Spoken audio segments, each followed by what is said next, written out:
Selamat berjumpa lagi dalam pelajaran Bahasa Indonesia kelas 6. Hari ini kita akan membahas materi berkaitan dengan makna kata. Marilah kita ikuti pembahasan berikut.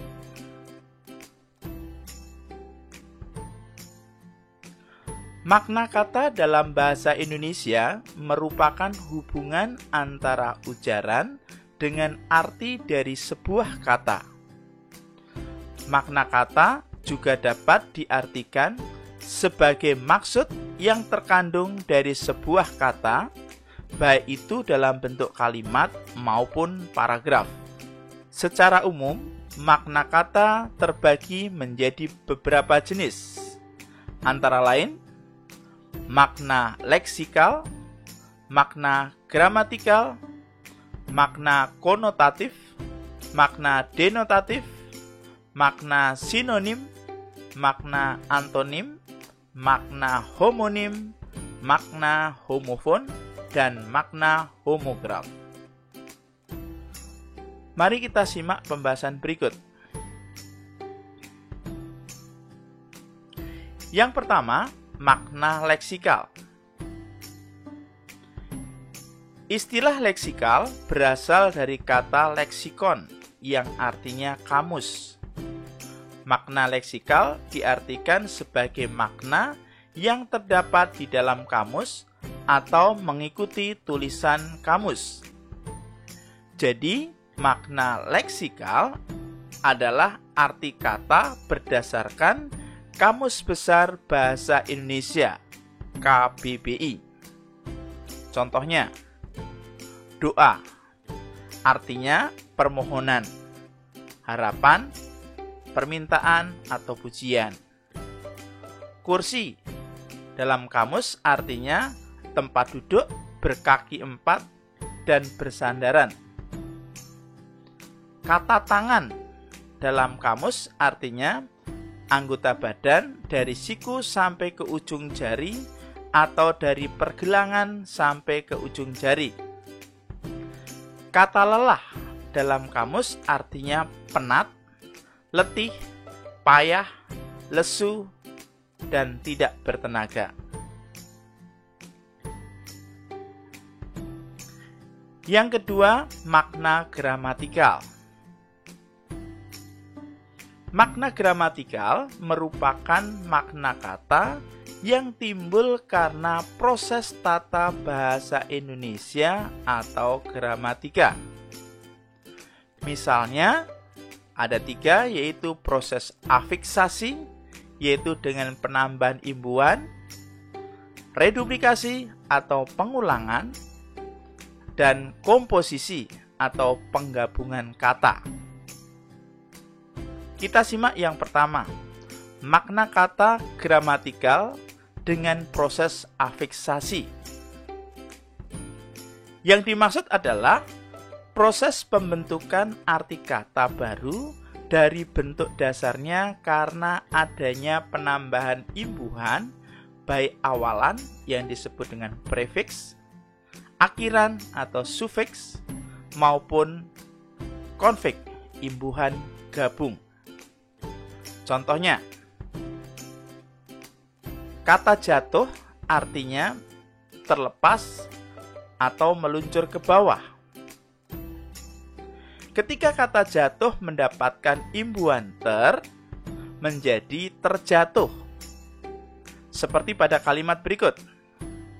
Ketika Ina pulang sekolah, bukunya terjatuh di genangan air.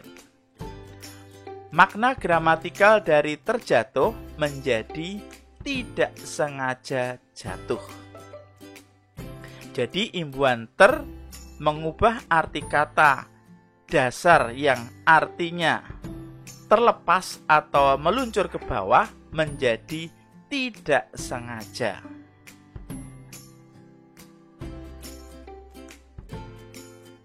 Makna gramatikal yang kedua yaitu makna gramatikal dengan proses reduplikasi atau pengulangan. Makna kata baru yang terbentuk karena proses pengulangan. Contoh, Adik sedang membuat rumah-rumahan. Kata rumah-rumahan adalah bentuk pengulangan dari kata dasar rumah. Dalam kamus, rumah artinya tempat tinggal. Setelah diulang menjadi rumah-rumahan, artinya berubah menjadi model rumah atau menyerupai rumah atau rumah mainan.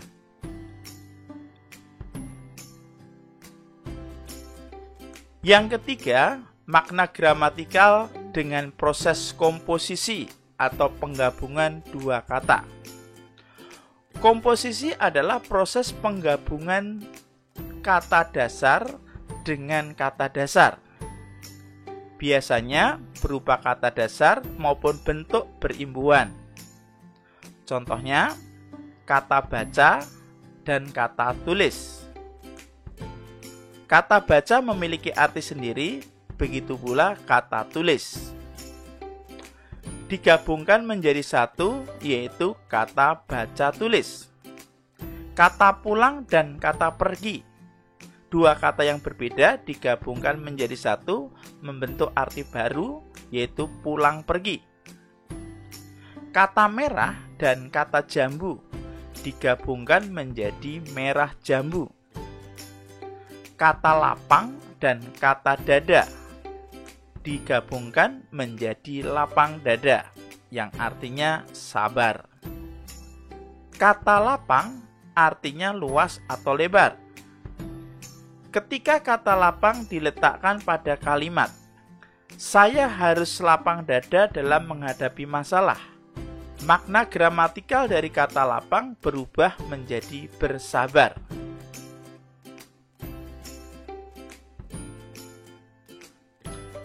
Selanjutnya, yang ketiga adalah makna konotatif atau idiomatik atau disingkat menjadi idiom. Makna konotatif adalah makna kata yang tidak sebenarnya dari kata itu atau bersifat kiasan. Contohnya, kata memeras keringat artinya bekerja keras. Kata membanting tulang artinya bekerja keras. Menjual gigi, tertawa keras-keras. Beratap seng artinya sudah tua. Bau kencur artinya masih kanak-kanak. Contoh dalam kalimat, mereka berusaha berebut kursi pemilu. Kata kursi bukan berarti alas duduk berkaki 4. Namun kursi adalah kiasan dari arti jabatan.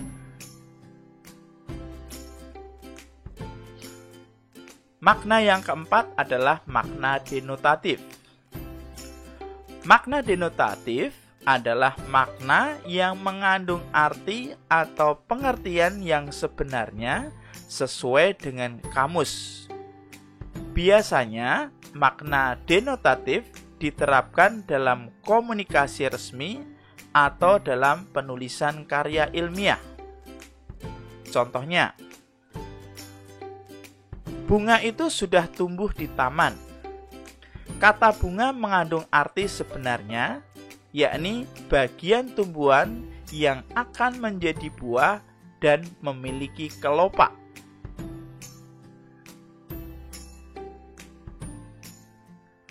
Makna yang kelima adalah sinonim.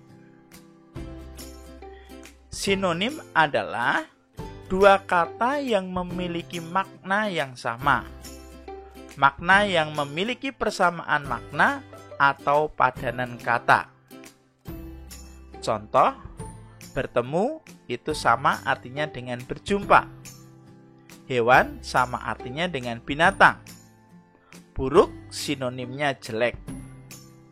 Bohong sinonimnya dusta. Paras sinonimnya wajah. Senang sinonimnya bahagia. Sukar sinonimnya sulit. Laris sinonimnya laku. Pintar sinonimnya pandai. dan jelek sinonimnya buruk. Dan masih banyak lagi contoh-contoh yang lainnya. Makna yang keenam adalah antonim. Antonim adalah dua kata, maknanya menyatakan kebalikan atau pertentangan, atau kontras antara yang satu dengan yang lainnya. Contohnya, kata atas lawan katanya bawah, kata besar lawan katanya kecil, kata jauh lawan katanya dekat, kata mahal lawan katanya murah, kata baru lawan katanya lama, kata bahagia lawan katanya sedih, kata kuat lawan katanya lemah, kata baik lawan katanya buruk, kata terang lawan katanya gelap, kata asli lawan katanya palsu, dan masih banyak lagi contoh-contoh yang lainnya. Makna yang ketujuh adalah homonim. Homonim adalah dua kata yang bunyi dan tulisannya sama, namun memiliki arti yang berbeda. Contoh, kata buku artinya alat tulis. Kata buku juga punya arti ruas. Contoh dalam kalimat, Ina sedang membeli buku di toko buku. Buku di sini memiliki arti alat tulis. Kalimat yang kedua berbeda, pohon bambu itu memiliki banyak buku. Buku pada kalimat tersebut bukan berarti alat tulis, tetapi buku dalam kalimat tersebut mempunyai arti ruas. Contoh yang kedua, kata rapat, yang artinya saling berhimpitan atau tidak renggang. Rapat artinya pertemuan. Nah, kalau kalimat tersebut dimasukkan dalam kalimat menjadi batu bata itu disusun rapat supaya menghemat tempat. Rapat dalam kalimat tersebut mempunyai arti saling berhimpitan. Di kalimat yang kedua, setiap 1 bulan sekali pengurus OSIS mengadakan rapat. Rapat dalam kalimat tersebut mempunyai makna yang berbeda dari kalimat yang pertama. Dalam kalimat tersebut, kata rapat mempunyai makna pertemuan. Contoh kata yang ketiga, yaitu kata tahu, adalah nama makanan. Tapi kata tahu juga mempunyai arti paham atau mengerti. Simak kalimat berikut. Banyak perusahaan tahu yang tutup karena mahalnya harga kedelai. Kata tahu di sini adalah makanan. Namun di kalimat yang kedua, apakah kalian tahu penjelasan saya?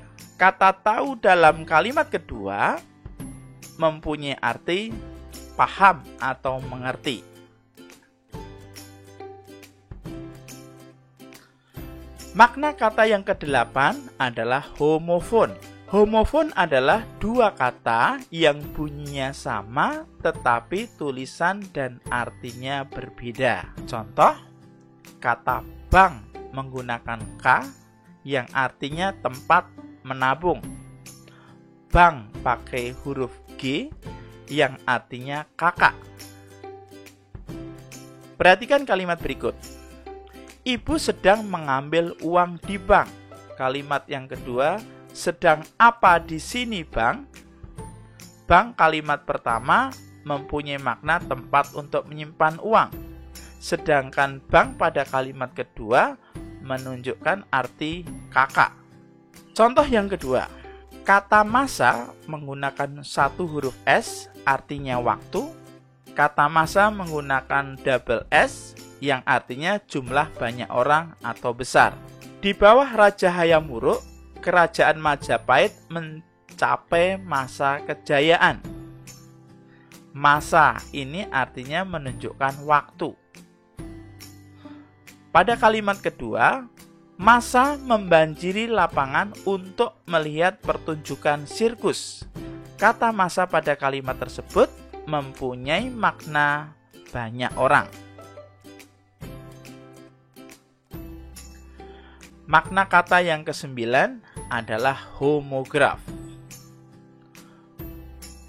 Homograf adalah dua kata yang tulisannya sama tetapi bunyi dan artinya berbeda. Contoh, kata seri yang artinya bersambung. Kata seri yang artinya sama atau tidak ada yang kalah. Dua kata ini sama tulisannya, tetapi pengucapannya berbeda. Kata yang pertama diucapkan seri, kata yang kedua diucapkan seri. Contoh kalimat berikut. Kakak sedang menonton film seri. Kata seri di sini artinya bersambung dengan tokoh yang sama, tetapi ceritanya berbeda. Tetapi dalam kalimat kedua, pertandingan sepak bola itu berakhir seri. Kedudukannya adalah 0-0, artinya sama. Contoh berikutnya, kata memerah dan kata memerah. Kata memerah artinya berwarna merah. Kata memerah artinya memeras susu. Contoh kalimat berikut. Wajah Ani memerah setelah dimarahi ibu. Kata memerah mempunyai arti menjadi merah. Kalimat kedua, paman pekerjaannya memerah susu sapi. Kata memerah memiliki arti mengambil susu sapi. Contoh berikutnya kata genting dan genteng. Kata genteng artinya atap rumah. Kata genting artinya keadaan gawat. Perhatikan kalimat berikut. Ayah sedang mengganti genteng yang bocor. Kata genteng artinya atap.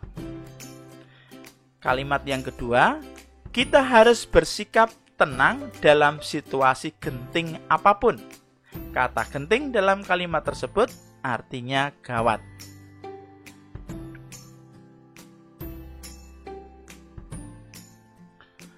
Nah, demikian anak-anak pembahasan berkaitan dengan makna kata. Untuk meningkatkan pemahaman kalian tentang makna kata, silahkan kerjakan tugas berikut. Carilah contoh makna konotasi. Kemudian, kalian cari artinya. Tugas yang berikutnya, carilah contoh kata bersinonim. Kemudian kalian tentukan sinonimnya. Berikutnya, carilah contoh kata berantonim. Carilah kata-kata dalam kamus, kemudian tentukan antonimnya.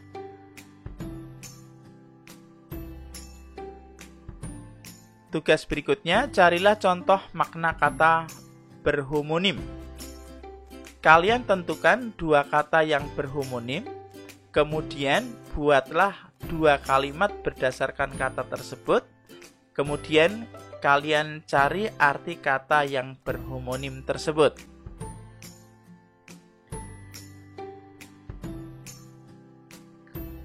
Carilah contoh makna kata berhomofon. Kalian temukan dua kata yang berhomofon, kemudian buatlah kalimat dengan dua kata berhomofon tersebut. Setelah itu, temukan arti kata yang berhomofon.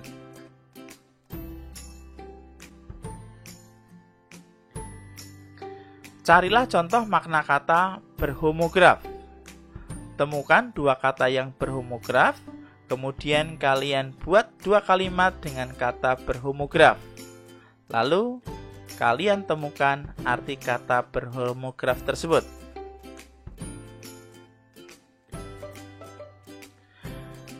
Demikian pembelajaran bahasa Indonesia hari ini.